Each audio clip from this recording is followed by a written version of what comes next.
Fala pessoal, sejam todos bem-vindos em mais um Stellarcast. Dessa vez trouxemos aqui um aprovado no CFOPM.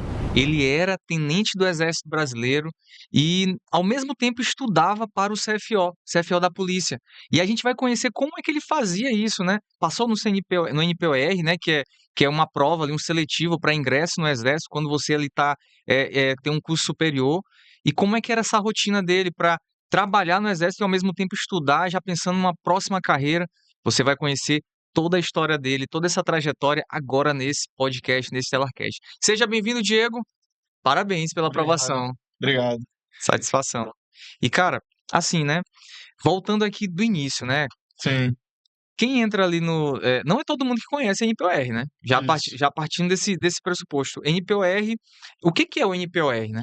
Bom, então, primeiro me apresentando, sou Diego Coimbra, fui aprovado em quinto lugar no CFO-PM desse PAS 2025. E sobre o NPOR, capitão, quando a gente vai se alistar, né, fazer o alistamento militar obrigatório, a gente passa por um crivo. Esse crivo é feito pelo pessoal da mobilização, e aí os candidatos que já estavam cursando o ensino superior, eles eram direcionados a fazer uma prova, a prova do NPOR, do Núcleo de Preparação de Oficiais da Reserva, que vai habilitar o cidadão ali, depois de ingressado no Exército Brasileiro, a ser oficial da reserva, né? Oficial R2, que a gente chama. R1 de carreira, o R2 ali, o da reserva. Então, quando a gente passa por esse crivo, a gente realiza uma prova.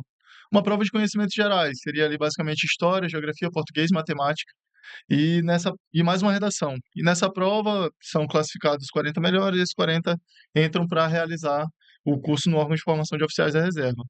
Daí eu passei por esse seletivo, fui aprovado na prova inicial, depois a gente passa por uma formação. Nessa formação é uma formação militar de um ano ali, né? Computa no total 10 meses e alguns dias, e aí no final desse tempo tem uma classificação. Nessa classificação, os melhores classificados são aproveitados como aspirantes oficial e seguem ali um período máximo de 8 anos, né? Mínimo, depois de formado, se for convocado, de um ano, e máximo de 8. E aí eu pude ter a oportunidade de passar por isso. Entendi. Então, desses 40 que entram, né? Sim, Não, nem todos engajam, são não, poucos, né? poucos. Já tem um seletivo para ingressar e nem todos engajam, ficam. Geralmente são quantos? Na minha turma ficaram 2. Eu lembro de um outro podcast que também teve algum outro aprovado aqui do Estelar. Ele falou também que ele não engajou por conta de uma posição, cara, né? Foi até o Robert, né? Sim, Que falou algo nesse sentido. Ele, por causa de uma posição, ele não ficou, ele não engajou. E sim. ele lembra que ficou muito, muito mal com isso, cara. Ele ficou assim, poxa, e tu ficou em qual posição? Eu fiquei em primeiro da minha turma. Em primeiro Fui lugar. o primeiro da minha turma, isso. Entendi. Mas para fazer NPOR também tem que ter um curso superior, né? Tem que estar cursando. Isso. Na verdade, hoje em dia, a legislação ela diz que a prioridade é de quem está fazendo, Ah, mas entendi. se tiver o médio completo, ele já concorre. Mas a prioridade é de quem faz o superior. Bacana.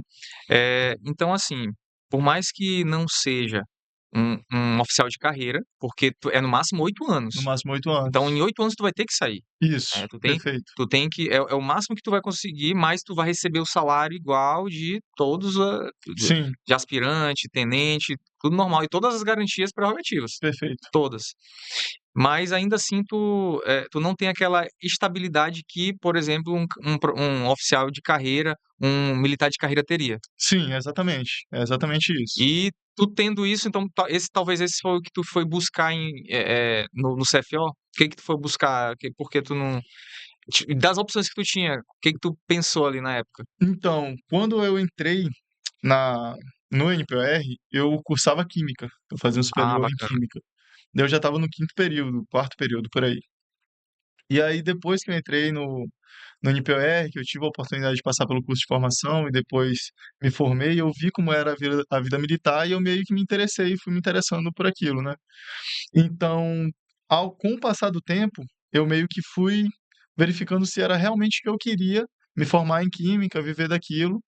E aí, acho que há 2 anos atrás, acendeu essa centelha na minha mente, não, eu poderia fazer a prova do CFO. Eu nunca tinha tentado antes, né? Tanto que na época que eu saí do ensino médio, eram feitos em 2 etapas, né? A primeira etapa, a segunda etapa. Se eu não me engano, o CFOPM era História e Sociologia, algo nesse sentido, e eu acho que No início era o História e Matemática, e depois o mudou bombeiro eu acho que era Matemática e Matemática e Física, alguma coisa Física. assim.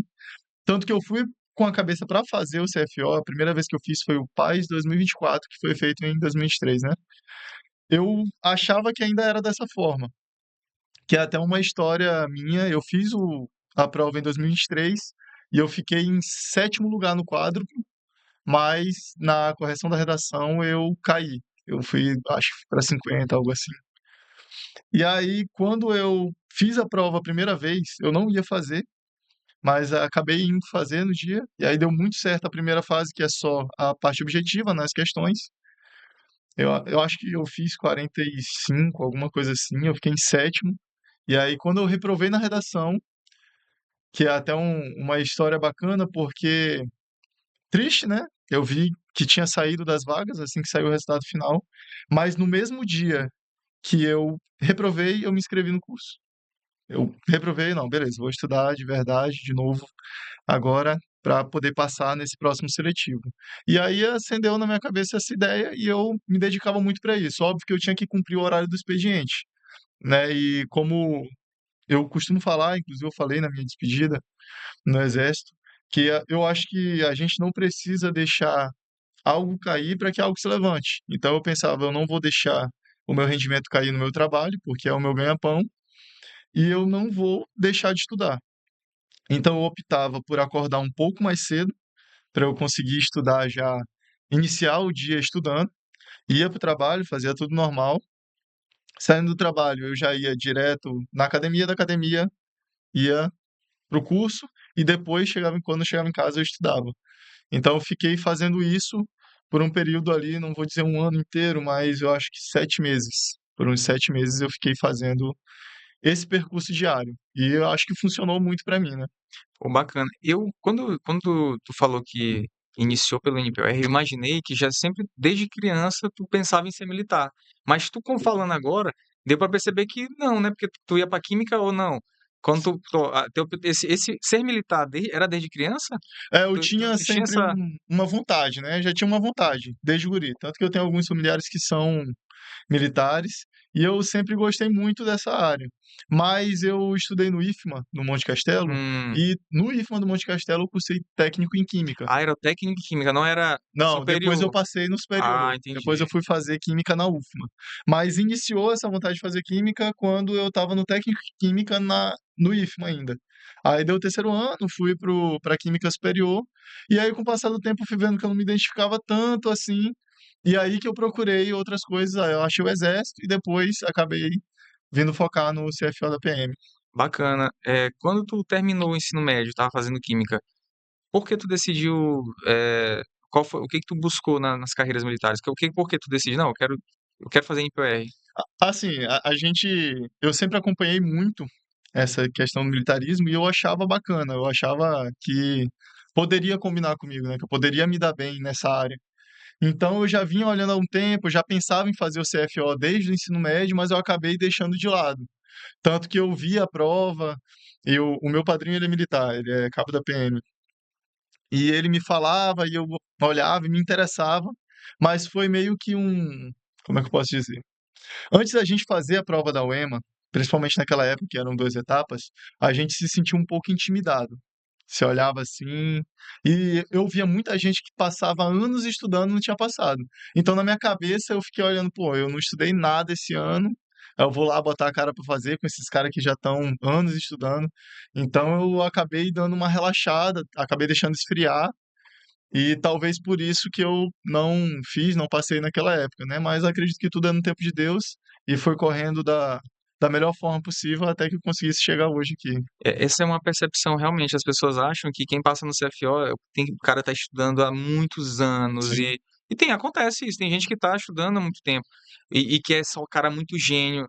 E quando a gente vai conhecer a história deles, muitas vezes são alunos que nem eram alunos bons, nem eram alunos excepcionais ali no ensino sim, médio, né?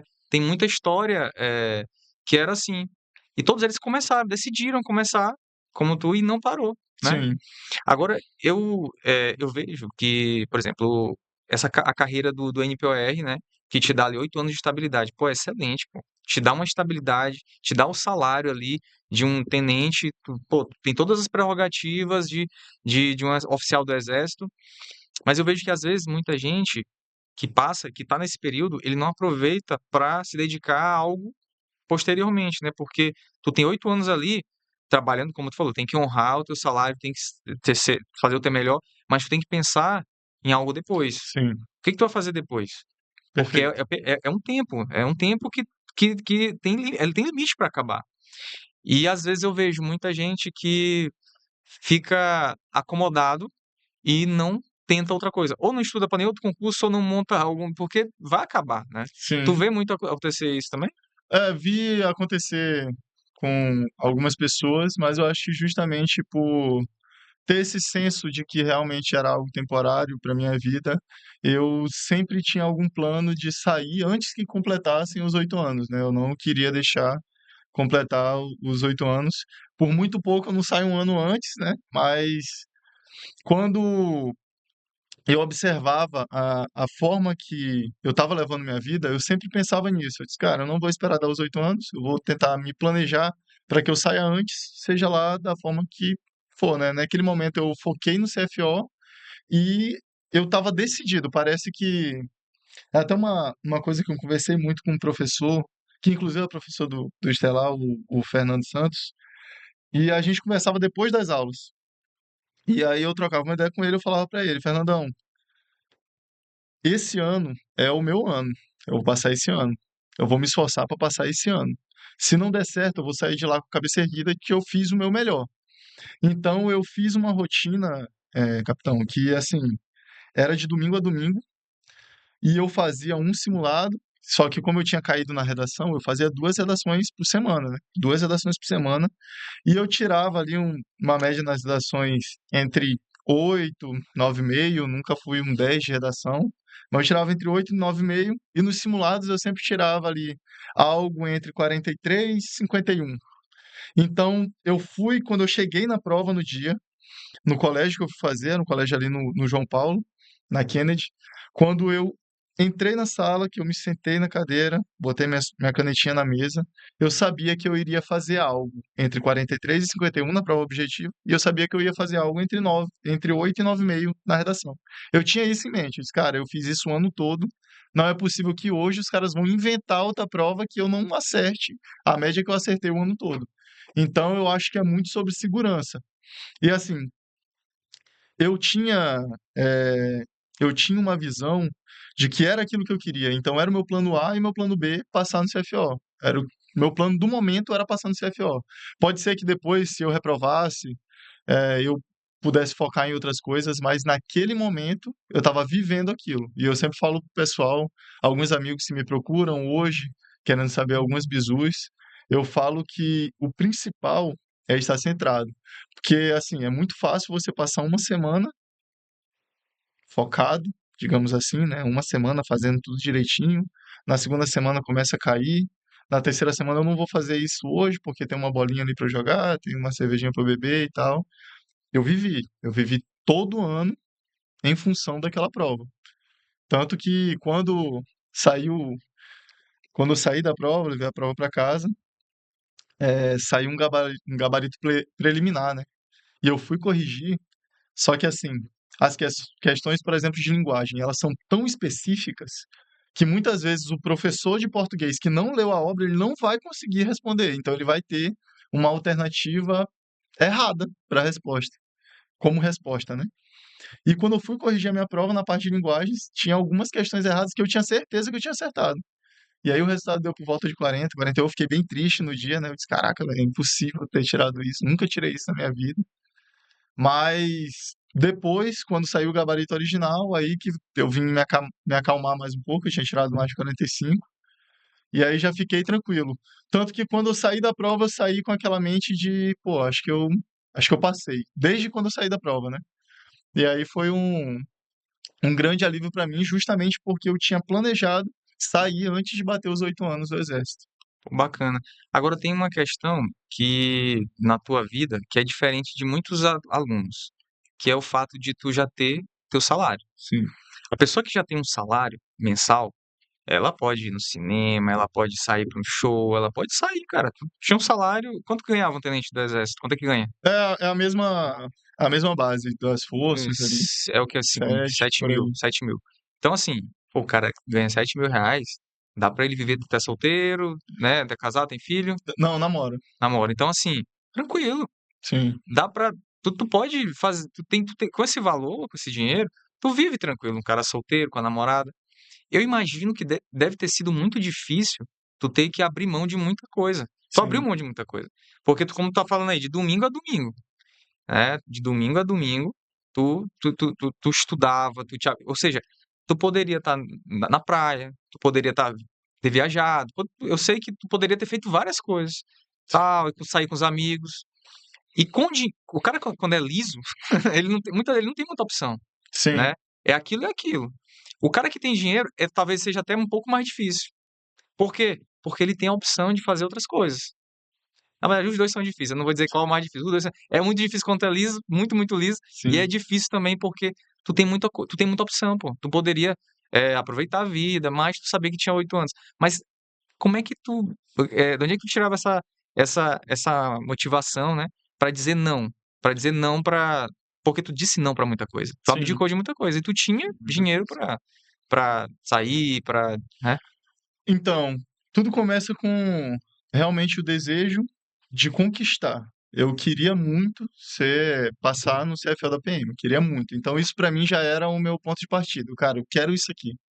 Mas outro ponto que me fez focar muito é que assim, no ano de 2023, os meus pais, eles saíram daqui de São Luís, foram para Nápoles, estão vivendo lá até hoje. E quando eu era guri, quando eu estava perto de ir pro IFMA, por exemplo, quando eu estava saindo do IFMA, os meus pais não tinham muita condição financeira. Então a gente passava uns apertos, né? Eu acho que é um retrato de grande parte da população da nossa cidade, do nosso país, né? E eu sempre tive vontade, por exemplo, de fazer um curso, mas meus pais não tinham essa condição de pagar um curso para eu fazer, para me preparar para o vestibular. E quando eu percebi que hoje eu tinha condição de me dar um estudo de qualidade, de poder pagar um cursinho, de poder me dedicar a comprar um computador legal, comprar um material legal para que eu pudesse estudar, eu não pensei duas vezes em fazer isso. Eu fiz de cara porque era algo que eu queria. Então, assim, para mim, eu vinha tendo, assim, antes de decidir estudar para o CFO, eu vinha saindo bastante, pô, eu saía muito para jogar bola também, curtia uma festinha aqui, uma festinha ali, mas eu acho que quando a gente está focado e principalmente tem a disciplina para continuar com aquilo, é totalmente diferente. Assim, teve um momento da minha vida, no ano passado, principalmente depois de uns 2, 3 meses de estudos, que eu me sentia culpado em estar saindo. Tirar Pensava comigo mesmo, eu estava lá naquele momento que, pô, 10, 11 horas da noite estudando, no outro dia eu ia ter que acordar 5 horas da manhã para conseguir estudar antes de ir pro batalhão. Então eu estava ali naquele momento e disse, cara, essa sexta-feira eu vou sair, vou fazer, vou acontecer. Não conseguia, chegava sexta-feira, não, vou pro curso, tá maluco? Não, perder aula, não vou perder aula não, curso. Porque eu acho que se eu fosse, eu ia desistir lá, eu ia estar lá e ia pensar, caraca, deve ter alguém em outro lugar estudando pra caramba e eu aqui querendo me divertir. Depois que eu passar, eu vou ter um tempo para me divertir, né? Depois volta tudo da estaca zero, mas naquele momento, depois que eu passar, eu vou poder me divertir. É assim que eu conseguia pensar. E mais porque eu sei que se eu tentasse, eu ia me sentir culpado, então eu preferia não tentar curtir e deixar para curtir mais à frente. Bacana. Mas tu falou, né, que tu não teve uma boa base, né? A tua base não era tão boa assim de estudos no ensino médio. Tu teve muita dificuldade em alguma matéria específica? Eu tive muita facilidade em algumas, porque como eu tinha feito o técnico em Ah, tu química fazia técnico. Sim. no IFMA, e assim, a parte do ensino técnico no IFMA é muito, muito alta, né? Tanto é que, por exemplo, o pessoal de eletrotécnica, eletromecânica, quando chega na parte de física, eles são craques de física. A gente da química realmente sabe muito da química, porque, se não me engano, Todas as químicas do ensino médio a gente tem só no primeiro ano. No curso técnico, aí precisa das outras químicas para prosseguir. Bacana. Então tu teve uma base ali nas exatas. Tive uma base Só boa que nas exatas, eu bem vejo que sólida. no IFMA, né, eles têm uma déficit ali em geografia e biologia, Tem. né, ali talvez algumas matérias ali. Quais eram as matérias que tu tinha?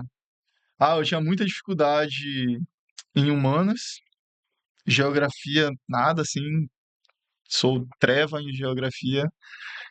Acho que filosofia também não me dou bem. Sociologia ainda vejo uma coisa aqui, outra ali, mas a parte de humanas eu era um pouquinho deficiente mesmo. Entendi. Tu sentia que nos teus simulados era ela que era. Era o que me derrubava.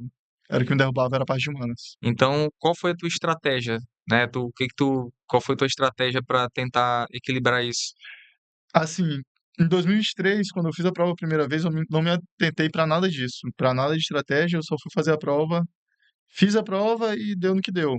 Mas quando eu fiquei na redação, e assim, você tem aquele gostinho de fazer parte da turma e depois cair, né? Quando eu fiquei na redação, eu procurei ver como era a prova, e eu percebi que a mediana de exatas era bem menor. Então o pessoal errava muito em exatas, ou seja, a nota de exatas valorizava. Quando eu percebi isso, eu decidi que eu ia ficar, assim, já era o meu forte, mas eu ia ficar ainda melhor em exatas. Mas eu dei um foco muito grande para as obras literárias e humanas, assim, não sei nem se isso aqui serve de conselho para alguém que esteja assistindo, né? Mas em humanas eu fui no vamos ver, eu fui estudando normal ali, eu não foquei em humanas sabendo que era meu fraco, mesmo assim eu não foquei em humanas. Porque eu via, na minha cabeça a prova seria decidida em linguagens e exatas. Então, humanas para mim era o que viesse, né? Tanto que assim, nos simulados que eu fazia, eu sempre acertava duas de geografia, e assim, querendo ou não, para você querer ser competitivo, tem que acertar de 3 para cima de cada matéria, né? Sendo assim, para ter um bom desempenho. Só que eu acho, capitão, que foi um ano tão abençoado que no dia a prova veio para mim. Eu acho assim, né? Acho que a prova de humanas que eu nunca ia bem, ela veio para mim naquele ano, tanto que eu acertei, eu acho que 15 ou 16 de humanas das 20, né? Foi bem demais. Fui bem e assim, de uma forma inesperada até para mim, né? Eu vi quando eu corrigi, quando eu fiz a prova, na verdade, que eu respondi toda a prova de química, eu sempre fechei química. E eu sempre errava uma ou outra ali de matemática e física, mas eu sempre ia muito bem em exatas. E humanas eu sempre quebrava. Assim, geografia me quebrava, filosofia eu ia mal. E linguagens, que tinha sido um foco nesse ano, porque eu peguei as obras e eu assinei um aplicativo, o Estuda, e eu consegui garimpar todas as questões falavam das obras de todos os vestibulares possíveis. Então, as obras literárias elas vieram mesmo na mente para a prova. Por isso que eu sabia que eu ia fazer uma boa prova de linguagem também. Mas ali humanas foi, eu contei um pouco de sorte para vir um conteúdo que eu sabia. Não dei nenhum foco específico para humanas, apesar de que se fosse hoje, se eu fosse estudar novamente para passar no CFO, com certeza eu acho que eu daria um foco. Também porque a prova de humanas da UEMA, eu percebo que ela ficou muito menos conteudista cada vez que passa, né? Sim, Ela tá mais interpretativa, isso, né? Ela tá muito interpretativa e não. Às vezes vem sim conteúdo ou outro, mas não é tanto, né? E realmente o que tu falou faz total sentido, cara. O fato de tu estudar muito conteúdo, muitas vezes não eleva tua nota em humanas, né? sim, Não acontece muito isso. E às vezes a pessoa que não tem tanta, ele é bom em interpretação, ele faz uma boa nota em humanos. sim. Pode ver até na média geral da galera, né? Agora, exatas não, né? Mas exatas não. Exatas não tem como, cara. Não tem como ou tu sabe ou tu não sabe, Exato. né? E ela é que eleva muito tua nota. Eleva muita nota. Eu conversei isso com. É porque, assim, quando a gente vai estudar para o EMA, você vê algumas coisas que você não vê no Enem. Sim, Aquela questão lá de física moderna que caiu, eu acho que foi relatividade, né? Acho que sim, foi. Aquilo nunca cairia. E ali, aquela prova, aquela questão específica, é assim: você sabe ou você não sabe. Não existe regra de três no mundo que vai te fazer chegar num resultado daquele, né? Uma fórmula que, se não souber, infelizmente não tem como fazer.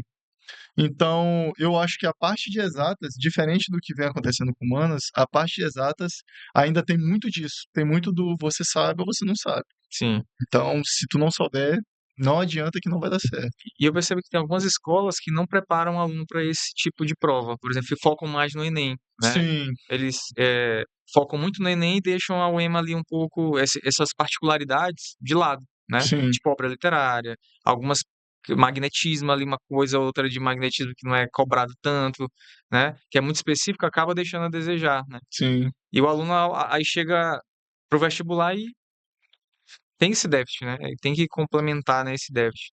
O Estelar, o que que o Estelar te ajudou nesse processo? Capitão, assim, o Estelar, eu acho ele muito pontual.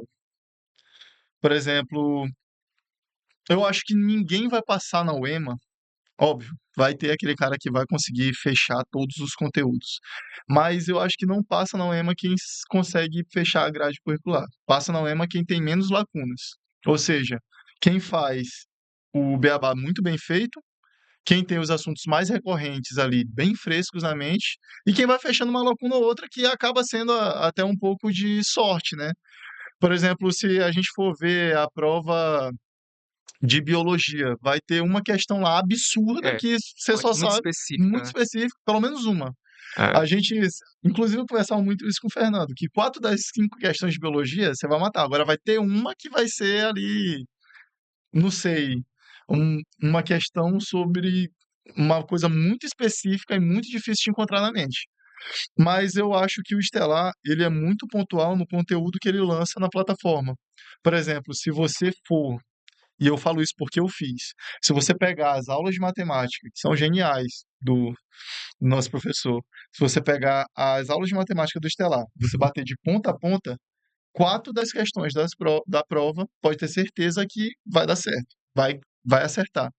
Se você pegar biologia, eu acho que as 4 das 5 questões, 4 é garantida que vai estar naquela sequência de videoaulas. Então, o que eu achei do Estelar, e eu conheci o Estelar por conta do Fernando, é que é muito pontual. Assim, eh, eu acho que foi feito para pessoas que não têm aquele tempo de passar o dia inteiro das 8 da manhã às 8 da noite na frente do computador, na frente de um professor dando aula. É para aquele cara que, cara, eu vou assistir a aula aqui e é algo que eu acho muito bacana. Você assiste a aula, no fim da aula, a aula, digamos, o vídeo tem 15 minutos, é 8 minutos de aula e os outros 7 minutos é questão. Por quê? Sai da aula, você tem que fazer questão. O camarada que ele tá só assistindo a aula, ele tá se enganando, ele não tá se preparando. Então foi algo que eu achei muito positivo do Estelar. Assim, a elaboração das questões e principalmente a escolha dos conteúdos que serão apresentados. Tanto que eu maratonava, ficava na frente do Estelar lá maratonando, parado e tal, principalmente nessa parte de humanas, eu maratonei muito Estelar porque eu não adicionava mais dias de humanas, porque eu não tinha saco, né, para estudar humanas. Então, nos dias que eu tinha, eu maratonava. Pegava ali na hora que eu acordava, passava 2 horas assistindo de aula, fazendo questão. Então, eu achei que eu estava muito pontual nesse sentido, né, de realmente colocar na plataforma o que cai.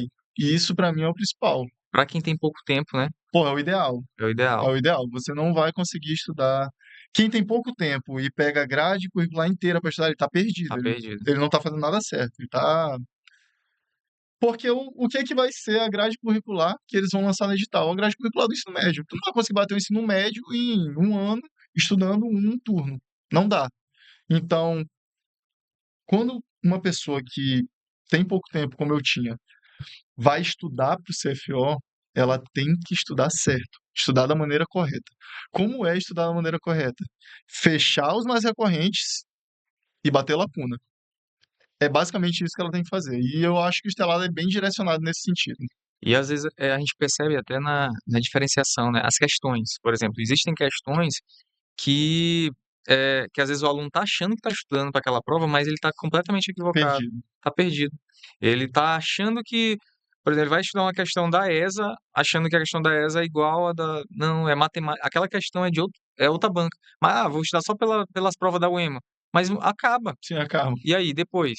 Né, tem que buscar bancas, e às vezes a pessoa não tem essa percepção que a pessoa que conhece a banca, né, tem, né, de buscar bancas parecidas. E a gente fez um método Max, a gente realmente colocou ali exatamente o que vai cair, pô. Se Sim, for cair cinemática, é nesse estilo aqui que vai cair a prova. perfeito. É essa questão que vai cair. Se for cair mecânica, é isso aqui que vai cair na prova da UEMA, entendeu? E a gente segue, isso faz total sentido, porque o aluno, quando chega na prova, ele fala assim: caramba, pô, é igual como, né? É igual o que estava lá no material. Sim, E faz total diferença, faz né? total Faz total diferença. diferença. E simulados, como era? Tu fazia direto e tu, como é que tu te organizava para fazer um simulado? Assim, então eu fazia os meus simulados aos domingos, sempre. O meu simulado valendo, digamos assim, né? O simulado que eu só levava a caneta, a identidade para fazer era o do domingo, que eu realmente simulava como seria no dia da prova e também para acostumar nos domingos a fazer a prova, já que eu faria num domingo.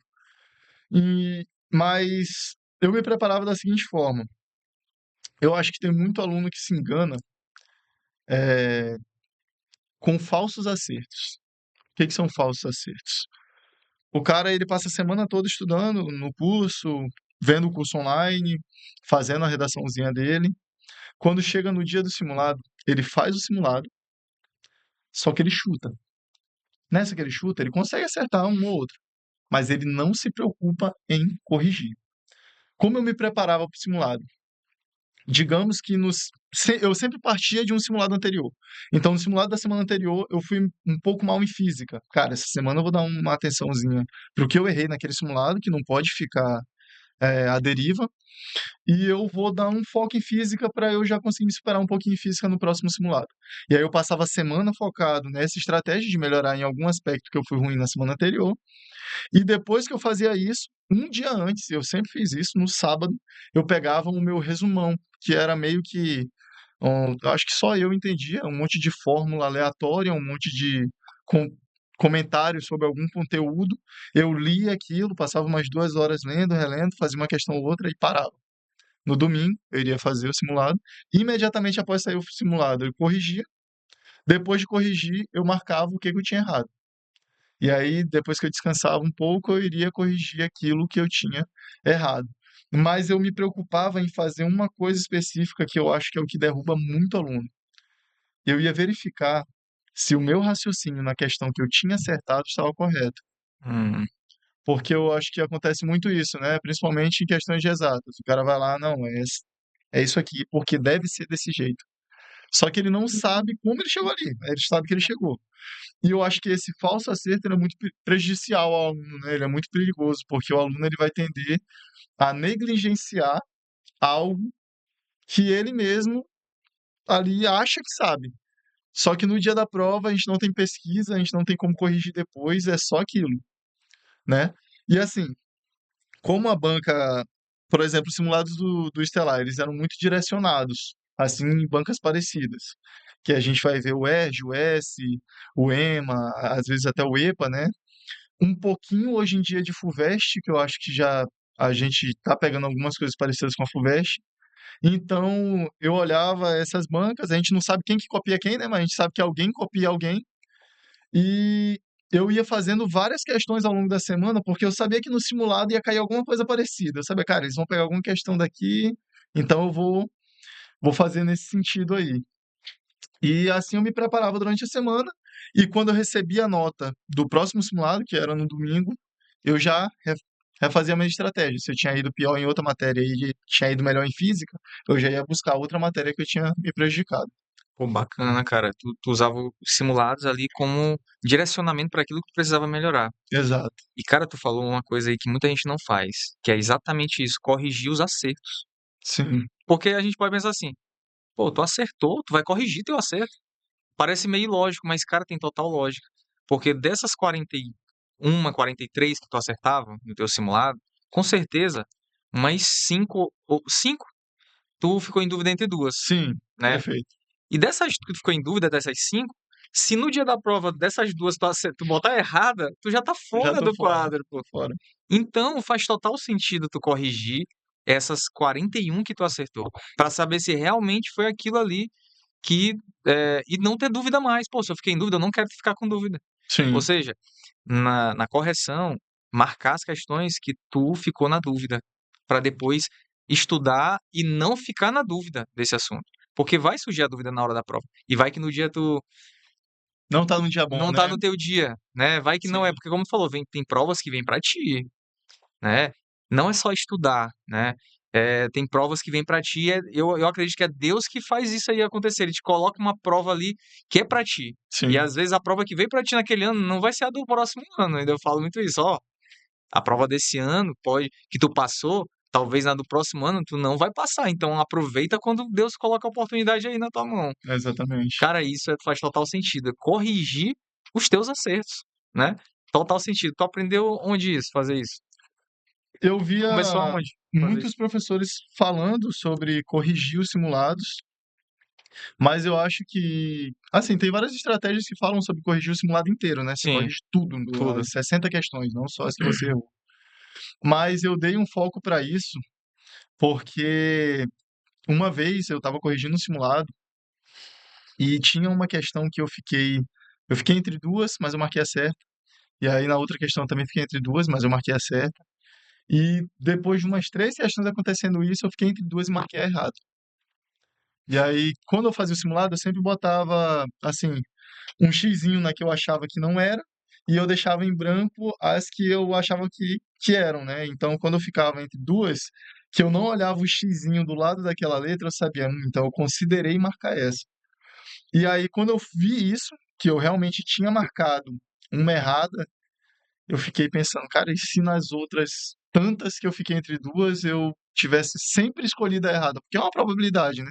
E assim, são eventos independentes, então não é, eu tenho 50% de chance de errar, na outra eu tenho só 25%. Não, não é isso, são eventos independentes. Então aqui eu tenho 50%, aqui eu também tenho 50% de errar, e assim ia sucessivamente. Quando eu vi isso, meio que foi uma decepção, porque eu pensei, pô, tantas questões eu fiquei entre duas, e poderiam ser tantos erros aqui, que por sorte eu acertei. Então a única coisa que eu pensava é, eu não quero contar tanto com a sorte no dia da minha prova. Eu quero chegar seguro. E aí por isso que eu comecei a fazer bastante essa questão de corrigir, mesmo que eu tinha acertado, para ter certeza. Pô, bacana. Dica muito importante aí, pessoal, para você aí corrigir os simulados aí, ranqueados que a gente faz aí do Estelar. Não sempre faça aí, beleza? Galera, eu queria saber como foi, né? Como foi quando tu soube que foi aprovado? Onde é que tu tava? Como é que era?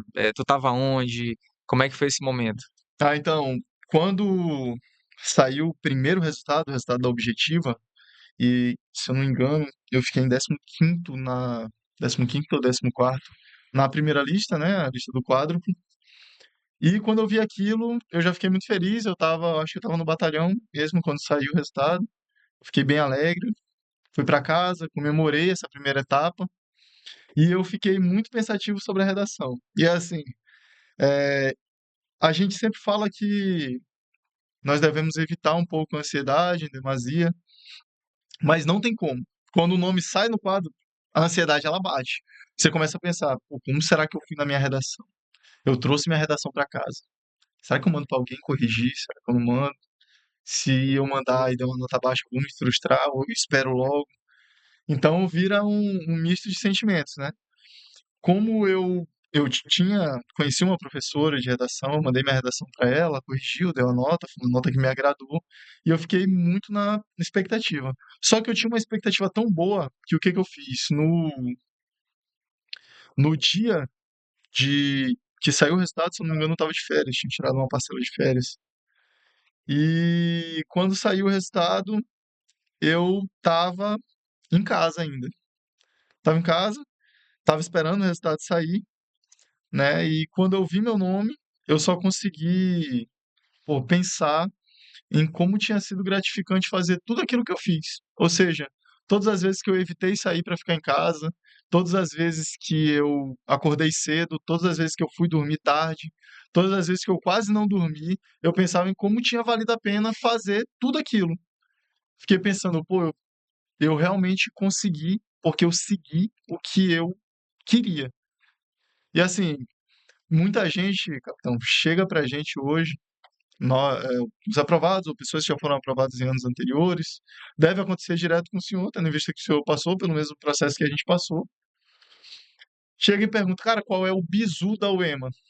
Não existe um bizu específico, amigo. O bizu é estudar, o bizu é, pô, se preparar, ter um acompanhamento bom, ver estudar com pessoas que já aprovaram muitas outras pessoas, e assim, você percebe que não tem um segredo específico, não tem um método de marcar gabarito. Não, você tem que estudar. O que tu pode fazer é minimizar o tempo que você vai estudar. Ou seja, tu tem pouco tempo. Ou tu tem duas opções: estudar o ensino médio de novo, todinho, 3 anos, ou fazer em um ano um atalho. E o que seria esse atalho? Estudar os assuntos mais recorrentes, estudar aquilo que as pessoas que são especialistas na prova da OEMA dizem, ó, estuda isso aqui, que vai cair isso aqui. Pode ter certeza, pode cair várias outras coisas, mas isso aqui vai ter uma questão sobre isso na tua prova. Então, estou te garantindo aqui, eu acho que o curso, ele garante pra gente, sendo bem sincero, mas de 35 a 40 questões que o curso ele diz assim, ó, isso aqui vai cair.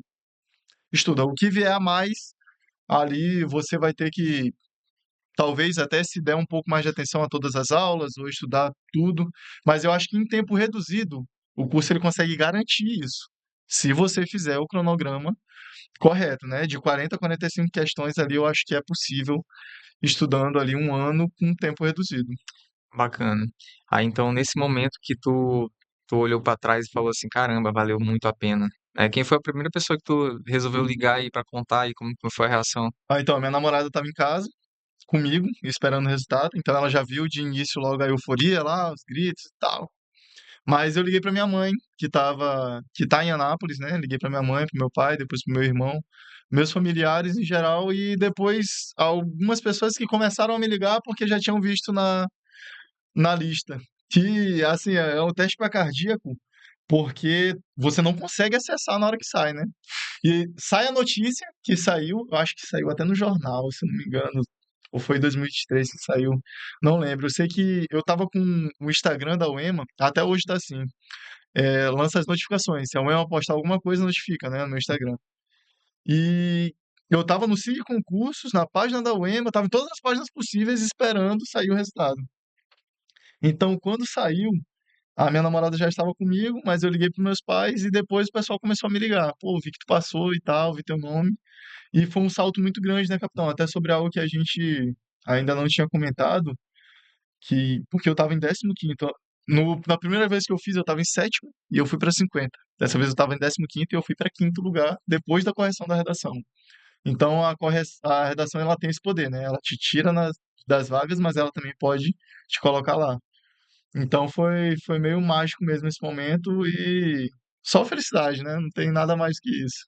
Pô, bacana. Esse é um momento assim que tudo que tu passou se torna tão pequeno, né? Todas as Sim, abdicações perto da grandiosidade desse momento. E depois que tu foi para as demais fases, como é que foi a tua preparação? Por exemplo, depois que tu fica aprovado, ainda tem outras fases que também deve dar a atenção necessária. Eh, por exemplo, a parte de exames, né? E a sim, parte de TAF. Tu já vinha preparado, tu já era oficial, né, do Exército. sim. Eu creio que tu já tinha uma preparação, mas tu sentiu dificuldade em algo? Não, assim, eu, sendo bem sincero, eu não senti muita dificuldade na parte do TAF, mas uma coisa que eu queria pontuar e até falar para os alunos do Estelar ou aqueles que vão adquirir o curso Estelar depois é que o acompanhamento pós-prova do Estelar foi um diferencial para a gente. E eu falo até hoje, até na entrega de documentos, que já vai ser a nossa última fase. Foi um diferencial, assim, completamente fora da curva. Por quê? Eu não tinha tido problema com os exames, porque eu já tinha feito. No ano anterior, que eu tinha passado a primeira vez, né, fora das vagas, eu tinha ido até a fase dos exames. Então eu já sabia mais ou menos onde ir, como fazer os exames, eu fiz tudo direitinho. Mas a parte do TAF, eu percebia que o direcionamento que a gente teve no Estelar foi muito bom. A gente fez com a MKR, que é top em treinamento físico, né? Então a gente treinava corrida, a gente treinava barra, treinava flexão, treinava o abdominal remador, meio sugado, que é o pesadelo de todo mundo, né? E a natação a gente fazia, inclusive, aqui perto, no, acho que o CT do MAC, né? Com um camarada que é muito profissional também, muito fera, que é o Joás, que dava as nossas aulas de natação. Então eu acho que essa atenção pós-prova, ela é algo que realmente é um diferencial do curso estelar. Porque assim, teoricamente não seria obrigado a fazer, né? a gente já te passou no teu concurso. Tu queria passar, tá aí, tá aprovado. Mas o concurso, como diz o próprio edital, ele não é só uma fase. Na verdade, a UEMA é só a primeira fase, né? Depois exames médicos, depois teste de aptidão física, psicotécnico, entrega de documento e a sexta fase que é o próprio curso. Todas essas fases, elas reprovam. E aí eu fico pensando, pô, o senhor já imaginou passar um ano de abdicação estudando para uma prova e reprovar no TAF ou reprovar no exame por negligência ou reprovar numa entrega de documento, como eu já soube que tiveram algumas pessoas que já tiveram complicações nessa fase, tiveram que correr por trás, e etc. Então, essa fase de preparação para as próximas fases, elas são muito interessantes, de fato, eu acho que o Estelar ajuda muito a gente nisso. Bacana, cara. Eu fico, eu vejo, né? Eu gosto de acompanhar, né, os alunos. Eu vejo, eu vibro com cada conquista de cada etapa. Eu sei o quanto que é importante. E quando eu fiz essas fases, eu realmente me sentia, eu ficava meio perdido, né? Ficava assim, cara, e como é que é isso? Como é que é aquilo? E aí eu coloquei isso para o Estelar como algo que, porque eu vi que eu sentia falta, né? Sim, E a pessoa se sente acolhida, né? Se sente, pô, sim, tamo aqui junto, tamo nesse grupo, que já começa desde o grupo, né? Todo mundo ali reunido, às vezes tem uma pessoa que passou no CFL, mas ela tá solta, ela tá perdida.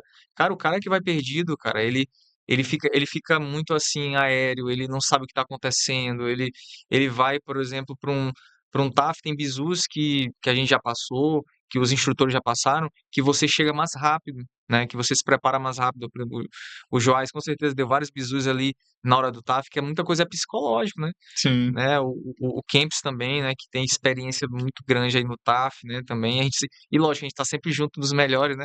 Tu falou ao longo desse podcast do Fernando, que para sim, mim é o melhor professor que existe, né? O Fernando é excepcional, craque. fera. A gente tem a melhor equipe de professores aqui, Jorge Gama, Vi, todos os professores do Estelar são incríveis. A equipe que a gente escolhe também para acompanhar vocês são pessoas ali fantásticas também. Então, tudo é um combo, né? Eu fico feliz demais em ver, né, o quanto que isso tem ajudado as pessoas a alcançar, né, o seu objetivo. E eu vibro, né, como naquele dia lá, o pessoal, os familiares lá e tal, e todo mundo vibrando. Eu acho muito massa isso, Sim, cara. é muito bom. É muito bom, né? Apesar de ser suado, né? De ser cansativo, realmente psicologicamente o cara sofre ali, mas é uma vitória, são várias vitórias ao longo do processo, né? Com certeza, são várias histórias. Eu tive vitórias desde de vitórias mínimas, mas que eu já considerava muito. Por exemplo, uma questão que eu não conseguia entender e eu finalmente conseguia. Então, para mim, aquilo já era uma vitória. E sobre o que o senhor estava falando dos bizus, por exemplo, eu lembro que aqui na natação com o Joás, ele fazia algumas coisas que a gente, na hora, eu acho que não imaginava, mas depois que ele falava, pô, realmente pode acontecer isso. A gente estava fazendo ali nosso treino de natação, fazia 50 metros, aí quando chegava, ele dizia, ó, agora tira o óculos. Vamos lá, o óculos caiu no dia da prova. Você vai completar a natação sem o óculos de natação. Aí a gente fazia. Beleza, agora vamos sem a touca. Aí depois, não, com a touca e com óculos. Então, no meio da piscina, tira o óculos. Aí a gente ia testando essas várias possibilidades para de fato, fechar lacunas também. Se você chegar no dia do TAF sem surpresas.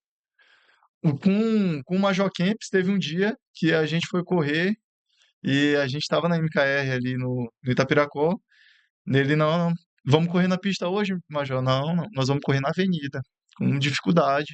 E vocês vão correr, fazer o tempo de vocês. Então, tem uma série de coisas que eu acho genial que foram acontecendo ao longo da nossa preparação, que era mais ou menos assim, ó, na melhor das hipóteses, vocês vão começar a correr 7h30. Só que nunca começa 7h30. Então o sol sempre vai estar um pouco mais pegado. Na melhor das hipóteses, vocês vão ter dormido bem, tomado um café top, mas pode ocorrer de não ser assim no dia. Então eu acho que trabalhar dessa forma é sempre melhor para você evitar surpresas. Você tem que chegar no dia tranquilo, qualquer ocasião, conseguir fazer aquilo que os índices cobram, né? Que assim, eu tinha uma certa facilidade, mas se a gente for parar para analisar, não é exatamente a coisa mais fácil do mundo. Por exemplo, para quem é mais novo, Os 2.500 são em 12 minutos, né? Isso aí dá um pace próximo de 4:30 e pouco, 4:40 e pouco ali. Então já é alguma coisa que para quem nunca correu, já pega um pouco, né? Se você Sim, for fazer no dia já é difícil. Na verdade, se você deixar fazer no dia não tem como, né? Não tem chega. como. A natação, eu acho que só sabendo nadar o básico consegue, porque o tempo é razoável, mas se você não souber nadar, não adianta, chegar na hora vai travar. Então, esse essa preparação que o Estelar proporcionou pra gente, principalmente ali, na verdade, em todas as fases, né? Mas eu pontuo muito essas fases do TAF, dos exames médicos, do psicotécnico, que foi, pô, psicotécnico, o Estelar conseguiu ali preparar a gente para o que viesse dos testes, tanto que todos nós que passamos pelo Estelar fomos aprovados sem susto, né? Então é algo que a gente tem que se preocupar, porque não é só passar na prova, né? Tem todas as etapas a posteriori, então ele tem que se preocupar com isso, não pode ser surpreendido. Massa. E qual mensagem tu daria para uma pessoa que está aí assistindo agora nesse podcast, que talvez esteja naquela situação que tu estava, né? Eu vi que tu realmente estava tu estava num serviço estável. Tu Sim, tinha 8 anos ali tranquilo.